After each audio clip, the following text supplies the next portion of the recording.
I'm Jim Knight, co-founder of the Instructional Coaching Group, and you're listening to Coaching Conversations, where I talk with coaching experts from around the world so that all of us can learn better ways to make an unmistakably positive impact on the people around us. So I have to tell you, I'm super grateful for the chance to talk with you. And a long time ago, just when your book about chaos science and new science came out, I read that book, and from then on, I've been kind of a fan of everything you do. Turning to One Another is probably the book that had the biggest impact on me. Wow. And truly, if I was to make a list of, and I've thought this through long before we had this opportunity to talk, if I was to make a list of the 5 people whose books have had the biggest impact on my life, you would have to be on the list. You, Peter Block, would fight it out for high spots on the list, but the two of you, his book Stewardship, which probably was not too, probably about the same time as Turning to One Another, those 2 books. No, Stewardship came out just 90, after Leadership in the New Science. right. They were formative books, the first books that Barrett Kohler published, among 2 other titles. And they helped Barrett Kohler become who they are as well. Well, they're probably my favorite publisher, aside from the ones that publish my books, of course. So I'm truly grateful for this conversation, and I just want to say thank you. My life, You're welcome. the way I live my life, and the work I do are different because of your work. So I'm super grateful for the chance. And it was my thought initially that we would do kind of a little travelogue through your books. We talk about leadership in the new science, and then we talk about finding our way and perseverance and turning to one another, and sort of work our way through. But when I read Restoring Sanity, I said, I think we really need to focus on the last 2 books. And there's just so much in there. And I really think Who Do We Choose to Be is the book for our time. It's such a, and I read it in the south of France. I was on vacation for a week, so I was in this beautiful part of the world. And it was a profound experience to read the book. So if it's okay with you, I'd like to focus just on the last 2 books, Who Do We Choose to Be and Restoring Sanity. And so welcome to the conversation. Thank you, Jim. I thought if we look at Who Do We Choose to Be, it would be a good idea to look at those 6 stages of civilization that Glub talks about. And they're so central to understanding the book. How does Glub's work tell us about our current situation we find ourselves in? Is that okay as a starting point? That's a great question, because Glub's work, which for me was just stunningly eye-opening when I first read it, it describes in great detail the pattern of collapse, where every civilization, doesn't matter where you are, what continent, what culture, what spirituality is in the culture, every complex civilization, not nomadic people, but complex, hierarchically based civilizations, disintegrate and collapse in exactly the same human behaviors. And so, quite briefly, what is always happening at the last stage, the age of decadence, is that people are distracted and demand entertainments. They demand entitlements, and they have no sense of responsibility for the whole. That's us, right? But then also the elites take everything for themselves. They do not care about consequences for humanity or for people. We're seeing that in bas relief right now with the way the major oil companies are acting and have consistently acted for 50 years in just wanting to profit from oil and gas, and to hell with the consequences. We see that in our politicians who are only seeking power, not to use it, but just to have it. And what also happens at this last stage is enormous levels of infighting, where nobody notices the real enemy, which for me, for a long time now, has been climate. Total distraction of people, total self-interest of those who rule and the elites.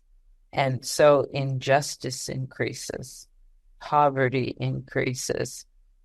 Obviously, damage to the environment is now at an exponential rate of destruction. And what is comforting about knowing this pattern, and I'll give you the one thing that really just solidifies this view, which is at the last stage of a civilization, again, no matter where you are or what your theology has been, people stop worshiping the divine and they worship sports heroes, actors and entertainers, and musicians. Always. Look at Taylor Swift. She's doing a good job, but look at what's happening with her. I mean, everywhere I read, people need to deal with the world that she has created. And it's a healthy world for young women, but still, Guardian now has a Taylor Swift weekly newsletter. I just read an article in my Buddhist magazine, Lion's Roar, of the Dharma of Taylor Swift.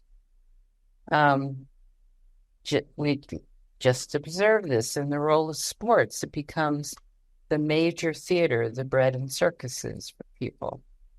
And then what has always troubled the adults in civilizations is that this last stage, the growing decadence, is partially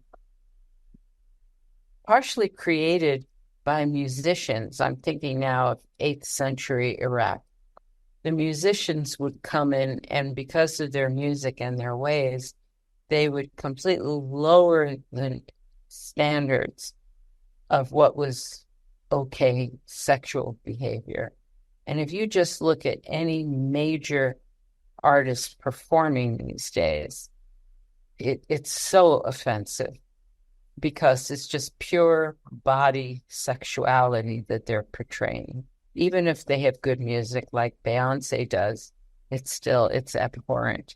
So the standards of what's decent dress have just declined incredibly. And it just didn't happen with us. It happens always. And so I find relief in understanding, oh, it's not the failure of us to create change. It's not the failure of our leaders who are enormously and growing in corruption. It's to be expected. That does not change giving voice to our outrage and voice to the issues we care about. Injustice and poverty always increase, but we do our best to prevent that still. But within this greater context, there's some relief to realize, oh, this is how it is. And then for me, the important work, which is the essence of who do we choose to be, is how do we define our contribution to this time once we see it clearly? Once we see it clearly. What was your, you said relief. Can you say more about how you felt as you were reading Glub, as you went through the 6 stages? What was your emotional reaction to the book? Well, I had an earlier difficult emotional reaction when I was writing So Far From Home. Mm-hmm. It was 2012, where in that book I explained these are emergent systems we're dealing with, and you can't change them. You just can't. So we have to accept the reality that we're in. I wasn't using Glub's work at that time. That was overwhelmingly depressing, and I struggled. I kept thinking, I can't write this. I have to write it. So I had a real soul battle with myself. Mm-hmm. And people received that book with, what happened to Meg? She used to be I could see that. hopeful. Yeah, well, what did happen to me is I was initiated. This is my current interpretation. I was initiated. Writing that book was so hard. But it was an initiation to me of how do I deliver this darkness that is upon us now?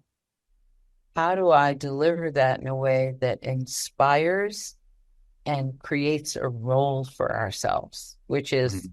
warriors for the human spirit? You don't have to call yourself that, but you're claiming your place in history and determining, I'm going to stay, I'm Mhm. going to withdraw. So that was my initiation into that. And then as the times grow darker and darker, it's like no argument now, you know, of who we need to be. I think I said this in an email when I first picked up who do we choose to be? I was like, I can't read this. And I put it aside. And then I got Restoring Sanity and I said, well, I can't really do this book justice unless I go back. And then I read the second edition. And you talk about it in the title about the importance of facing reality. And so I wonder if you could say a bit more about how hard that is and why it's so important. I was just with a group last night, and it's familiar to me. Like the book was okay to read, but really accepting reality is very hard. And our first response is going to be, I don't want this to be true. So our first response is denial. Do we stay in denial, or do we gradually open to the world that is so clearly in our faces now? But what is necessary, what I found necessary, is we appreciate the difficulty, but there is an inspiring end to this, which is, okay, I'm facing reality, and the second subtitle is claiming leadership. So we all have to get to the point of, am I going to just withdraw, entertain myself, be distracted? 95% of the world is doing that, or at least in the Western world. Am I going to allow these things that I used to fight for to just say, oh, well, acceptance, what the hell? Or do I choose to be active, engaged, present, and present for the increased difficulty and suffering of more and more people? So it's spiritual warriorship. It's actively engaging because I want to help other people, not through fixing them, but through comforting them, through, in Restoring Sanity, these practices which create the possibility of good work, working well together again. I want to be part of that. And there are more and more people who are coming out of their depression and despair to say, okay, now what can we do?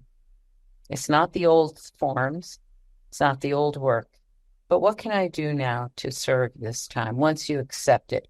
And of course, it's increasingly difficult to really take in the degree of barbaric, I would say even evil, destructive behavior that we now bear witness to every single day. And it happens at the micro level and the macro level. It happens in our relationships with our friends and our colleagues and our partners, and it happens globally. I mean, we see it in terms of, well, we don't have to go into all the details. They're right in our face. You say we have to choose. Choice is a big part of what you say. We should do, and you certainly don't think we should just roll over and give up. You say we're given the opportunity to choose meaningful contribution. Would you mind saying more about what you mean by making that choice? What's the choice that's presented? The choice, first of all, choosing anything means we are conscious. Okay, Mm-hmm. aware of, we're using our best human qualities, our consciousness, our thoughtfulness, our imagination. And so we're breaking free of the hold that fear has on us, which keeps us back in our reptilian brains, Mm-hmm. where nothing is possible except self-defense and self-protection. That explains the world, by the way, Mm-hmm. right? But are we willing to exercise these finest human capacities, our great consciousness, and our great compassion, if we open to people, can we then use that to discern, no matter what's going on, I choose to be a person who, in my current lingo, is working to bring out generosity, kindness, creativity, all these inherent qualities that have just been buried at great depth now from most people's experience. You use those terms frequently throughout, especially restoring sanity. Why those three things? Yeah. What's special about those three concepts? What is special is they're special, but not totally inclusive of Right. qualities. But generosity is a quality that it's hard to see these days. But if we cannot act generously ourselves and depend on other people's generosity, then right there we do not have the conditions that form good teams or strong communities. So being available and open to others is critical. And I think the word generosity captures that. Now, creativity is, most people would not accept what for me is so evident is everyone is creative. You just have to create the conditions for them to find their creativity. And kindness, compassion, that's who we are in the right conditions. And so for me, those are the very qualities that if you just focused on those three, you would create teams, organizations, families, and communities that are naturally healthy because they're relying on our basic human qualities that are all not only positive, but they create community. And so they affect relationships. Somewhere in the book, you talk about, and you quote another author, but about faith is believing in love without expecting anything back for it. And is that it's the quote from Emmanuel Levinas, right? Who is a great philosopher coming out of World War II. And he said, faith is not the conviction, or faith is not whether you believe in God, but faith is the conviction that love without rewards is valuable. Yeah. And that seems like that's implicit in what you mean by, well, it's kindness, but also generosity. Yes. If we're not looking for rewards and we're just doing the work that feels right, necessary for us to be doing, then we get into Václav Havel's quote, wisdom about hope, which hope is not the conviction that something will turn out well, but the certainty that something is worth doing no matter how it turns out. So all of that takes away our crazy but so oppressive and obvious Western focus on, well, I will do something for an outcome. I will do something because I think it will make me money. I will do something because it will earn me the love and respect of someone else. We're always very reward conscious, and this culture is set up that way. If you do this, you get that. Whatever it is, around your health, around your family, around raising your children. I mean, I'm appalled at how we're now training all our children, like, and I have a lot of grandchildren, like Pavlovian dogs. Like, if you do this, I'll give you a treat. So where are we learning? You do this because it's the right thing to do. And because you will feel better for doing it. So this love without rewards, work without expectations of success. This is a fundamental shift in the Western psyche. It's very evident and easy to see in community-based cultures, which is mostly Asian, indigenous, Latin, We're the ones who got completely screwed up on this in the West. So, I love the title "Restoring Sanity," and the the concept of islands of sanity. Every human being I say that to immediately says, "Oh, I want that," because they recognize these are crazy times Right. and they want an island of sanity. Tell me what you were trying to accomplish with this book. It's different than any other book you've written. So, Definitely. This book is a practice manual to create islands of sanity or to just be in the world differently. But all the practices there are to create community, to create solutions that work because of maximum engagement of the community or the whole system. But the work of sanity, so I need to define what sanity is, because I'm not thinking of it in normal, terrible psychological terms. I'm speaking about as sane behavior is that which creates possibility, that which creates health, that which creates growth and more life, period. And insane behavior is just the opposite, that which destroys possibility and destroys life. An island of sanity. I like the response you're getting. Oh, I want that, but I want to change that. The work is, if you want it, you have to work for it. You have mhm. to commit. You have to commit to come out of your own bubble, your self-protective way of preventing this terrible world from infiltrating into you. Instead, we need new levels of commitment and awareness to develop communities, because we realize we can't survive these destructive dynamics, which I'm just calling the destructive sea, keeping up the island identity. But when we realize we can't survive by going it alone any longer, then what I'm in the experiment with, and it's a genuine experiment, I do not know what's possible here. How many people are willing to make the commitment to form and devote themselves to one another so that they can do good work, but within a very bounded context then? So islands of sanity are quite the same as what biologists call refugia.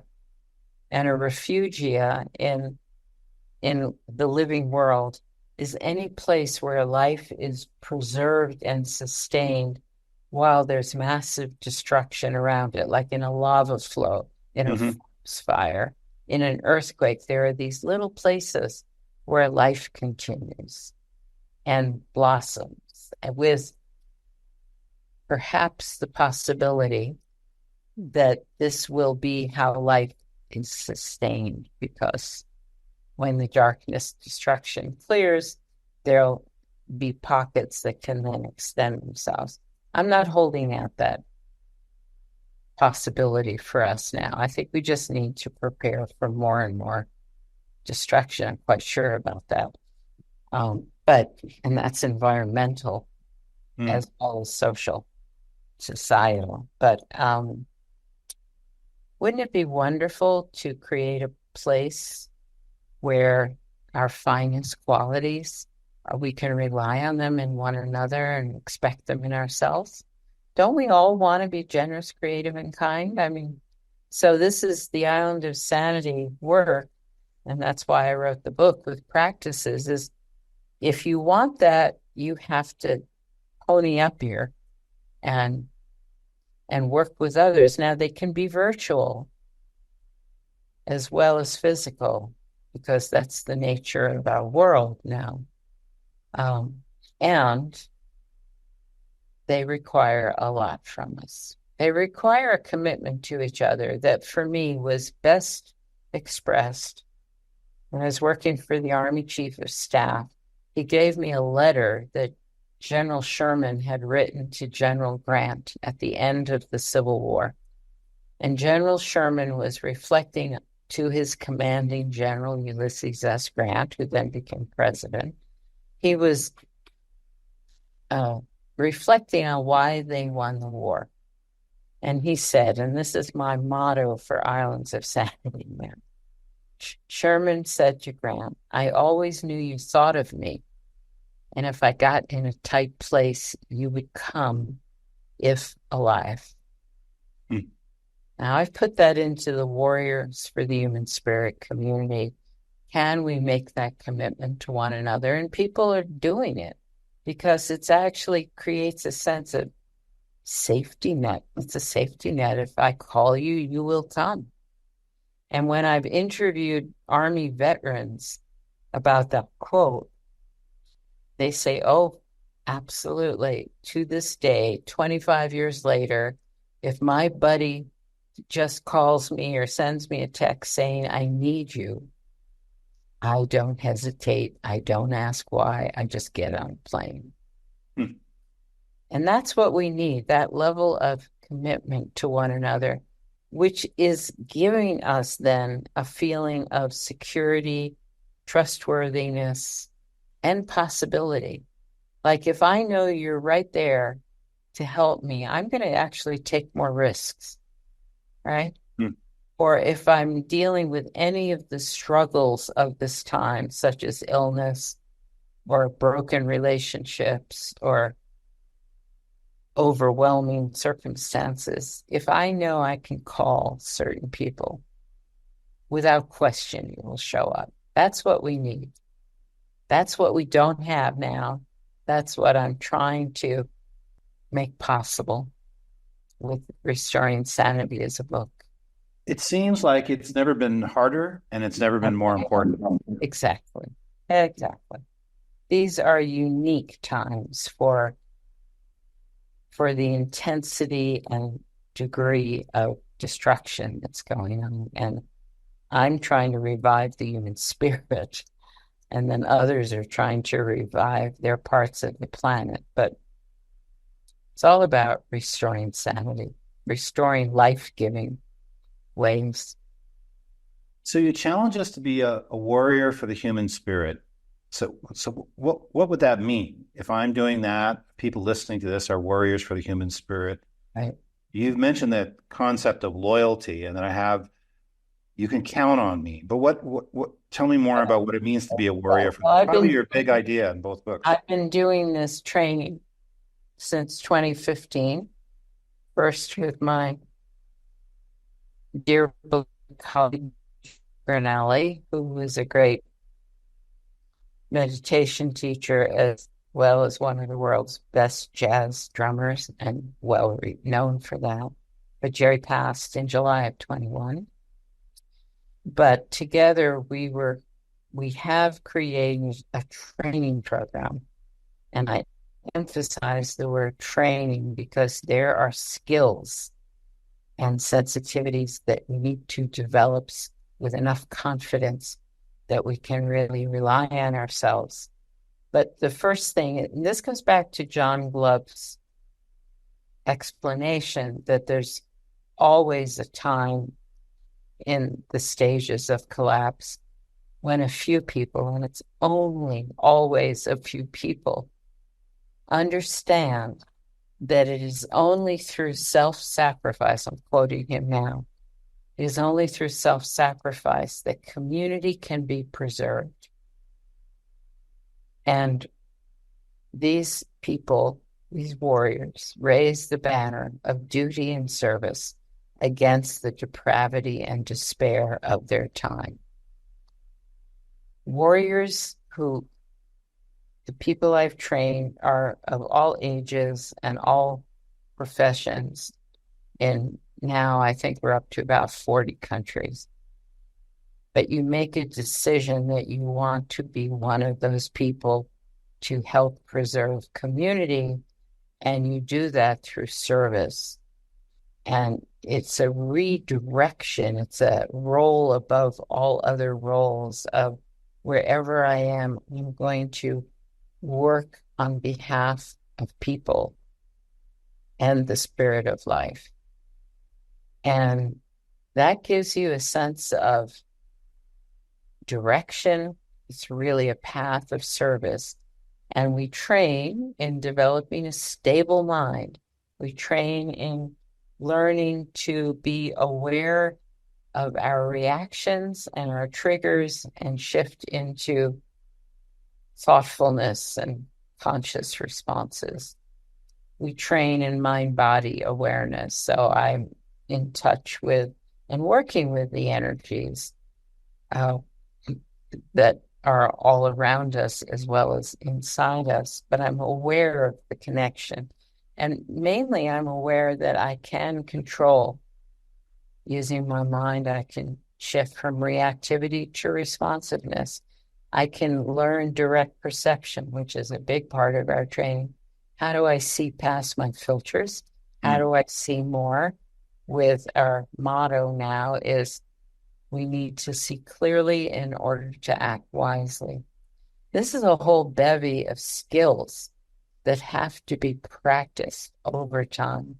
So for me, warrior training starts, we've had many different forms right now.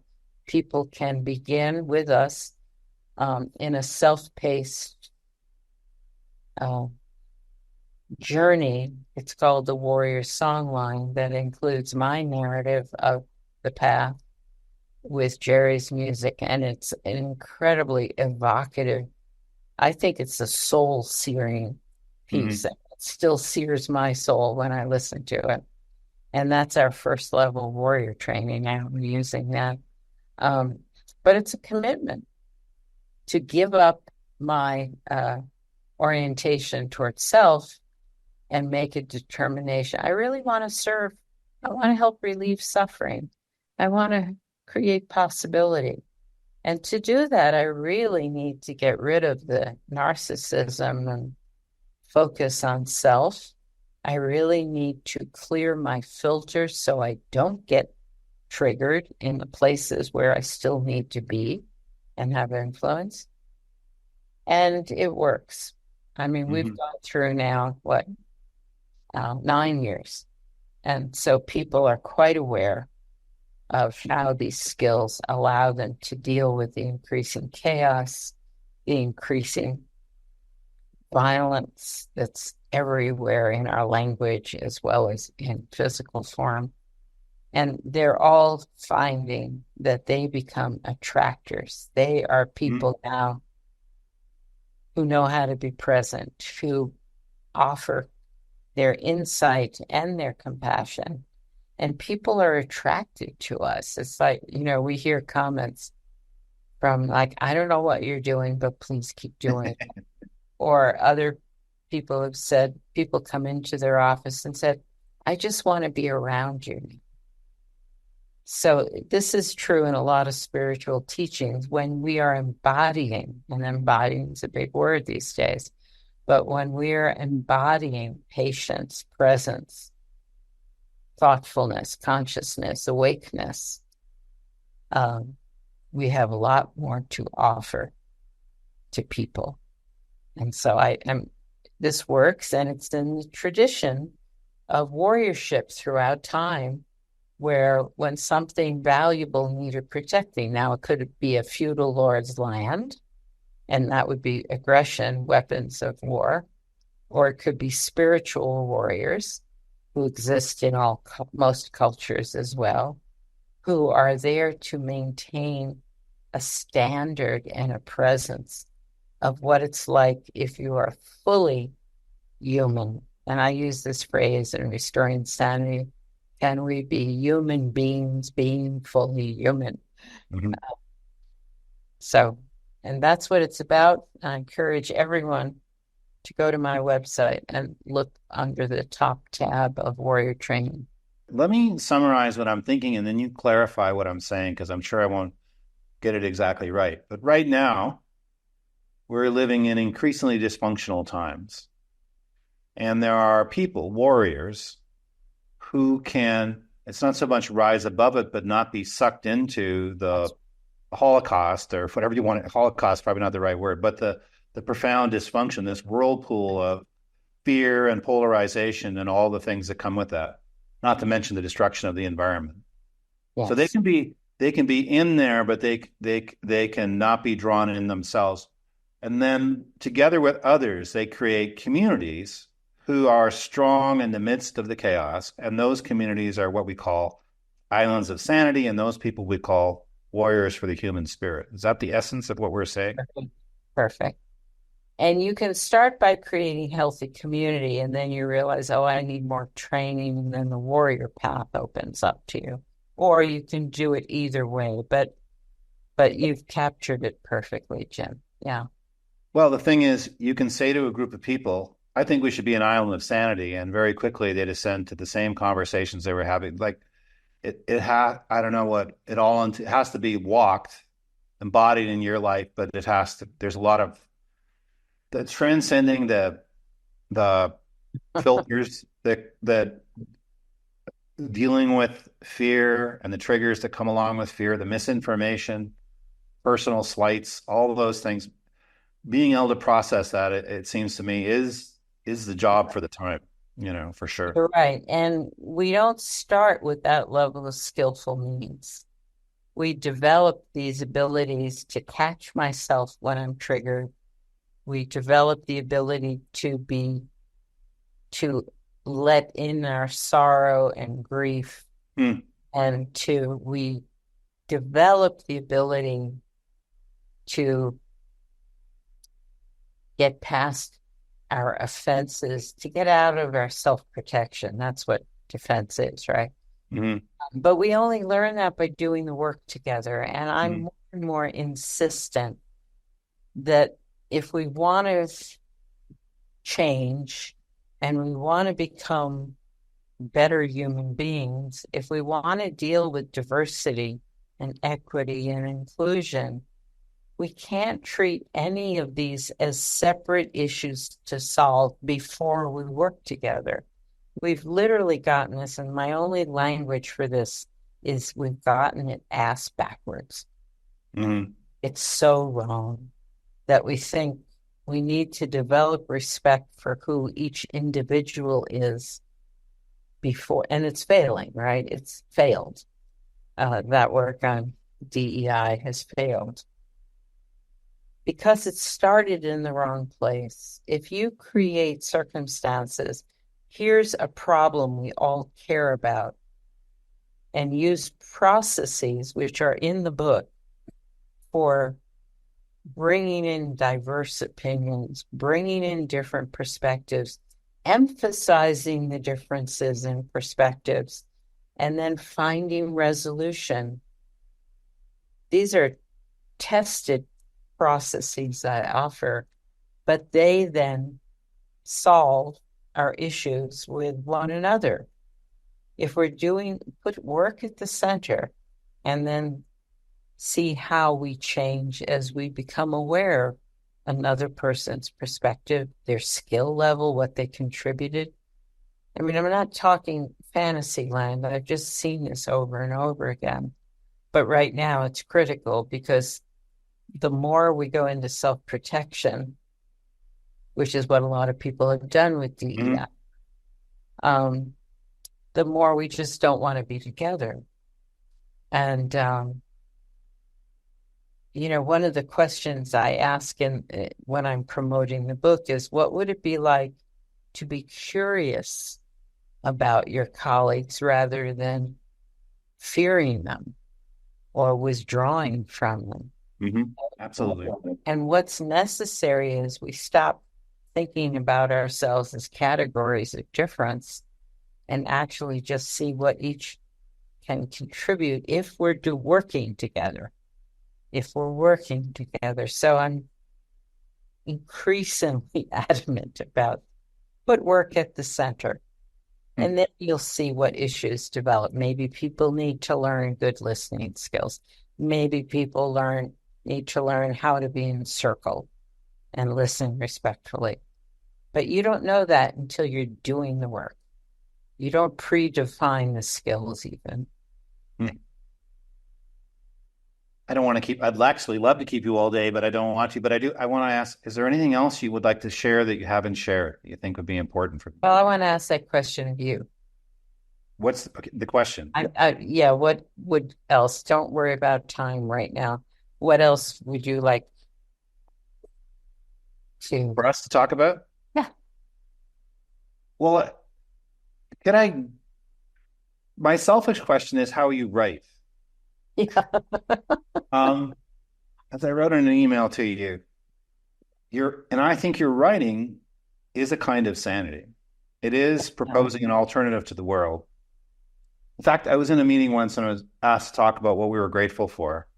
And I said, I'm grateful for the printed word because look Yeah. at what the word, what words can do. But your words to me, they're like reading the Psalms. I mean, they are That so, analogy.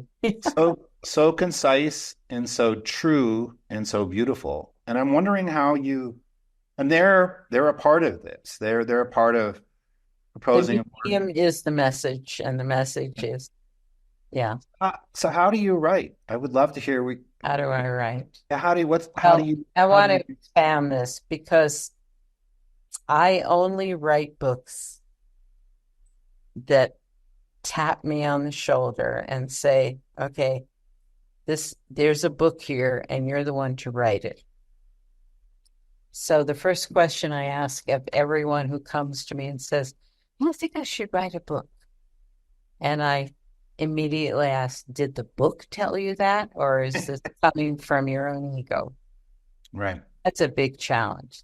Hmm. Once I'm in the acceptance, and I've had incredible experience with just surrendering to the book um, that wants me to write it.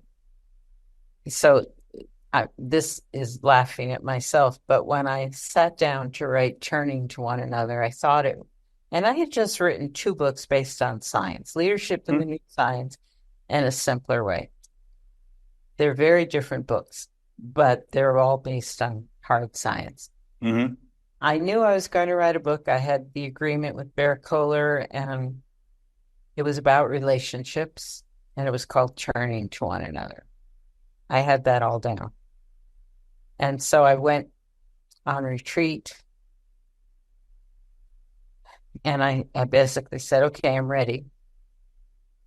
Let's think about with whoever my writing guides are, they're superb. Um, tell me more about this book. And the first message I get is, this is a book of conversations. I immediately, and this is where I'm quite willing to laugh at myself still, my immediate reaction was, I don't write that kind of book. And I immediately saw it as just absolute arrogance, but I still stayed pissy about it. I said, okay, so if this is a book that has conversations, you're going to tell me the topics. And I just wrote down 10 topics on a Hmm. flip chart. And I've never understood them or their order, but that's the book, Turning to One Another. And then I added two more in the second edition, which had been brewing. And what I found is if I took that conversation title, I'm not channeling, Hmm. that was a container for all my experiences. I literally felt like stories from my past were coming in, filling that space of the conversation. And the other commitment I made to writing that book, I was working with global younger leaders all across the world. And I thought English is not their first language. I'm going to write this book with minimal adjectives. Hmm. And I did. It's very direct. And then I continued that practice. But in that book, it's so simple that when I went to speak at a university somewhere, I think it was in the South, I'm not remembering where. I was there as faculty in residence for 2 or 3 days. And I learned that in one of the classes of undergraduates, so 18, 19-year-olds who were reading the book, there was an argument between the girls and the boys in the class. And the boys were saying, This book is so simple, I could have written it myself. And the girls were defending me, saying, well, look at her other books, you know. Mm. And I always found that amusing. And I love that book for its directness and simplicity. And then I think I started to um, know, I had a confidence that I could translate complex information in a way that people could understand it. I did that in leadership in the new science. Hmm. But now dealing with Glub's work and Tincture's work and all the difficulty of expressing, bringing people into a relationship with reality, which Mm. is their definition of sanity. It's having a relationship with reality. But is it a process of continually refining and revising? Like, do you to Sure. write? Well, there's some things about me that Go are ahead. disgusting to other people, which is I write a book in 3 weeks. Yeah. Yeah, and you write books, so you know what that Right. means. And that's why people get really, I don't want to talk about this, man. Uh, but what my process is and I'm working on a new book right now that I will write the end of June. And it starts with I have a sense of what it is and like with who do we choose to be, which is very concrete, footnoted, well footnoted Mhm. for anything that might uh, need footnoting, might need clarification or grounding. Um, what I found is these resources appear. So somewhere I have a wonderful algorithm going, and it's not in my computer. It's when I put out, I'm going to write this book, and I start to think about the themes and I outline it, and then I find these resources pop up. Hmm. So I trust that research process, and I'm paying attention also. So, and then of course, with today's algorithms, if you start down one trail, you get a lot of other corollary resources. So, but I have a focus that I just love being in. And so even a well footnoted book I wrote in 5 weeks, both versions. It would take me 2 years to write that book. I Like, know. It's just a gift I have been given. And yeah. now I rely on it. Even my publisher, Bear Kohler, Steve Piersanti, when we define a new book and I say, well, I'll write this in 3 weeks in August, he trusts me. Yeah, Hmm. it works. So, but it's highly unusual, right? If I have a co-author, which I've had twice, this doesn't not. So no more co-authors. Wow. Well, I want one little thought about this, and I have one more question, if at least one more question. But the books are so beautiful that I kind of hate to write in them. But I'm Thank of the thank I'm you. of the opinion that if a book isn't written in, it hasn't really been read. So, but even the quality of paper and then the images, This is they're all very conscious. beautiful. Oh, I'm aware of that. They're beautiful. Right back to uh, the second book, The A Simple simple, Way. That was a beautiful book, and yes, I have a hardback edition of that. And they're good. all beautiful, and the quality of paper, everything in the images, they're really beautiful. All My, deliberate. my other my other question is this. I'm sure I got the quotation wrong, but somewhere in one of the two books, you said it makes sense that you would be sad right now. Yeah. These are times when being sad makes sense. If you're not sad, you're not tuned in. All right. What are your thoughts about This is warrior training we're going to get into. how do you You not expect, let it destroy you? Let's put it that way. that's right. That's the fundamental issue. This is what I teach about all the time now within Hmm. warrior training, or now I'm offering courses on restoring sanity and how to persevere. We expect now that this is the outcome of the training, we need to, first of all, expect these strong emotions: sadness, loss, grief, despair. And we develop an expectation that they will appear so that we don't immediately try and solve them as problems. They are great measures of being awake to the world, but we can't live in them for long. They're so disabling. And so then the practices are either,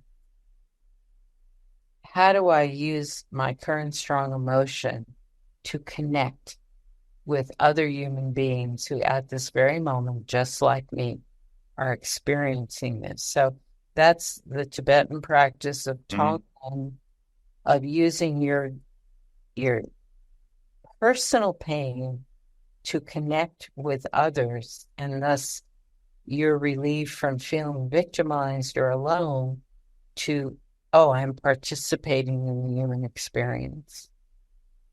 And then you can offer compassion to all these people. You can start with one or two people, but if you think about how many people are in grief right now in the world, right?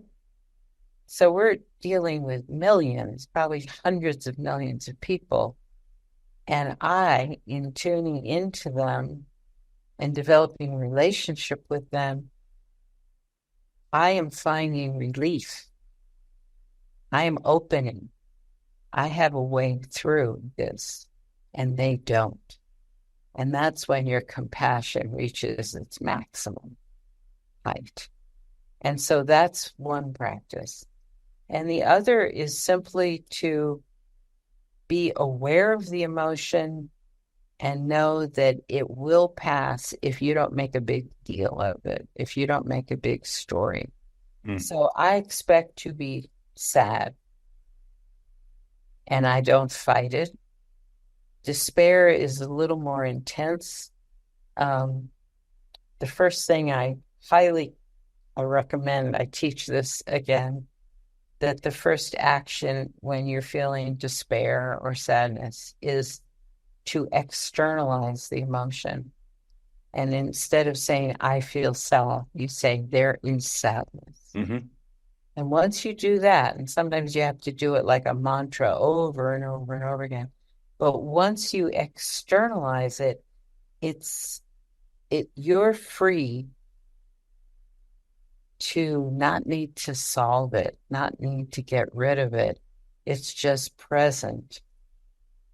And then if you can do this practice of Tonglen, it's transformative. It's transformative. Yeah, you talk about looking at pictures of people.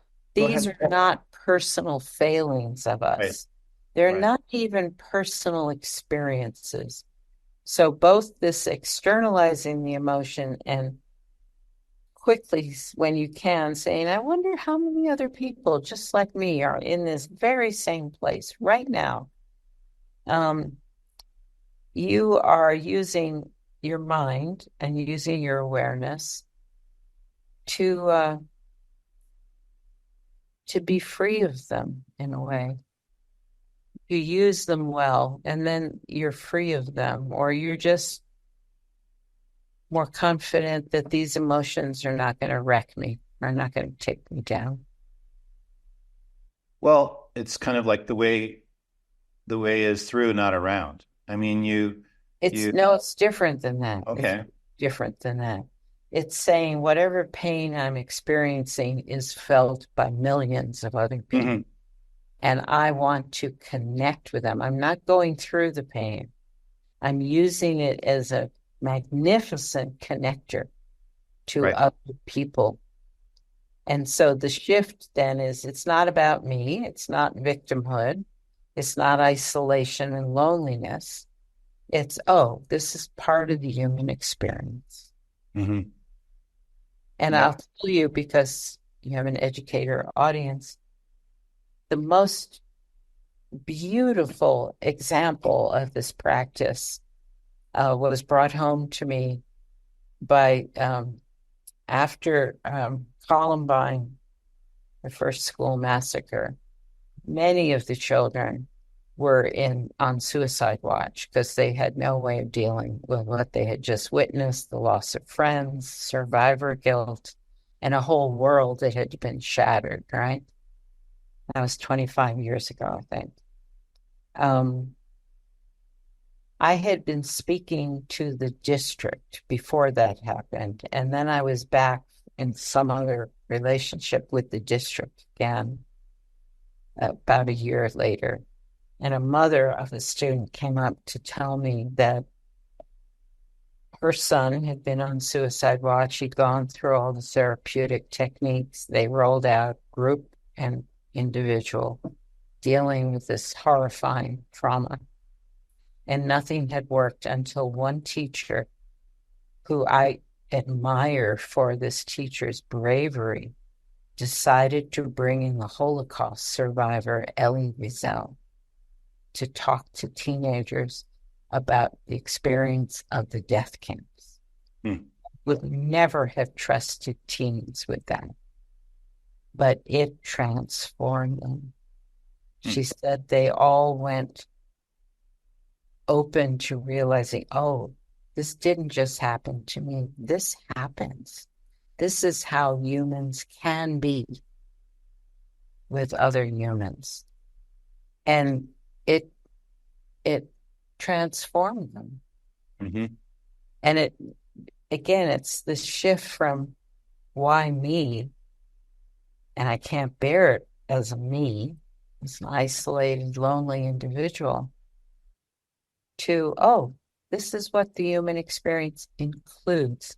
It's not the total definition, but it includes it. So God bless the teacher who had that level of trust in her students.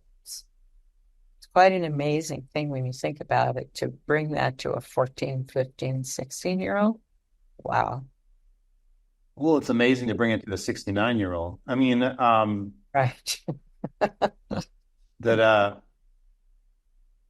we're not alone in our suffering. We're a part of many other people, maybe millions or hundreds of millions, having the same kind of loneliness. And it's that, part of the human condition. Right, right. It's not all of it, but you have to accept pain and suffering are part of our experience. Right.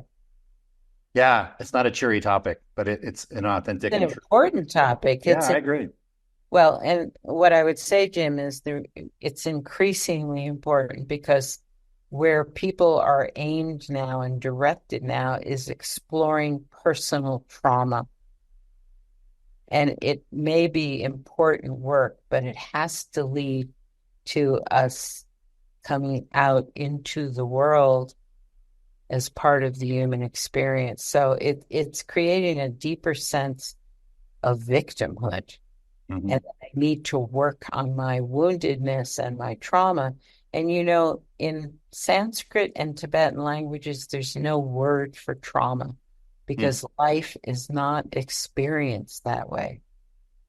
Every hardship has meaning, inherent meaning, and you want to learn from it, but you don't feel victimized by it.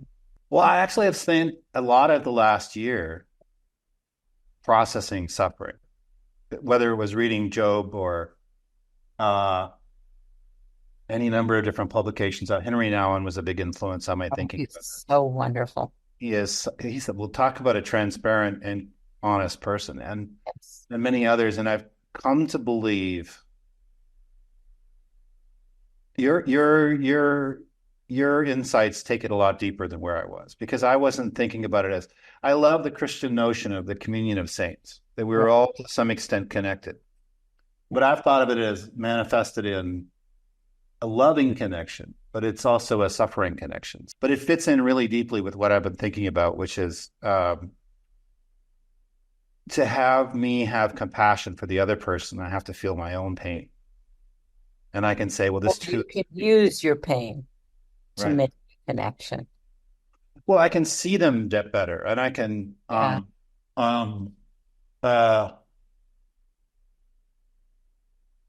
approach them with more humility or openness, maybe. I don't know. It's hard. I'm not sure I'm really grasping what I'm figuring out, but I think if you're avoiding reality, it's a hard to have real compassion with another person because you judge to judgment and all kinds of things. So That's right. That's right. you taught me all this. It's all your Well, I'm fault. grateful for that. I just want to add one thing to it that in Asian spiritual traditions, there is a very important distinction between pain and suffering. Hmm. Painful things happen. Life is filled with them. We can't avoid them. We Hmm. can't control them. So you can get sick. You can have a loved one die. You can be in a car accident. You Right. can have something that completely painfully changes your life. But how you interpret it, whether you interpret it as a possibility of learning or trauma, will either create suffering in how you Hmm. interpret it or freedom and growth and possibility. So, you know, this is where we who have active conscious minds need to think about how am I taking whatever happened and what am I, people may get glib, but it's a serious question. What can I learn from this? This Hmm. is purposeful if I learn from it. If I don't learn from it, then I'm creating intense suffering for myself. Hmm. But that's where our minds come in. We have a choice at that point Hmm. if we're able to be awake and aware. But that is who we are. We have enough levels of awakeness that when something bad happens, what am I going to do with it? What interpretation is God against me? Did I'm just a bad person or whatever, or what can I learn from this? And that's why there's no word for trauma in Asian religion. Yeah. Well, since we're talking about education, learning might be the place to close, but I do see curiosity and learning as the way out. Definitely. Instead of I'm stuck in this relationship that's destroying me, well, what can I learn about this relationship and do something constructive from it? That's not That's quite right. it. Yeah. But that's a way of being with life. Yeah, I That think so. becomes a philosophy or a spiritual path of how do I choose to work with all these painful things and all these great things that happen. But I have to stay learning full. Hmm. Otherwise, I become a sufferer, right? Yeah, Uh, learn or die. Isn't that the quotation from the general in the army? Learn or well, yeah, it's better to learn than to be dead. die.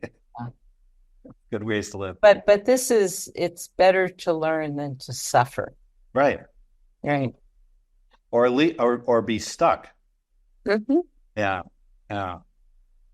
Well, very cool. Well, I'm so grateful for your time. Um, This was delightful to be with you. Thank you for your questions and your oh, whole being. Thank you, Jim. oh, you're so kind.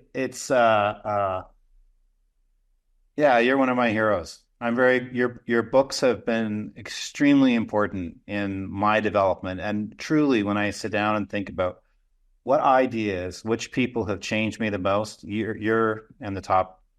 I don't know if there's a top, but you're definitely one of the top 3 or 4 people's books who most transform me. So I feel Let me know. But, profoundly grateful for your contribution to me and everybody else. but also let me notice back to you, it is your curiosity that makes my work come alive.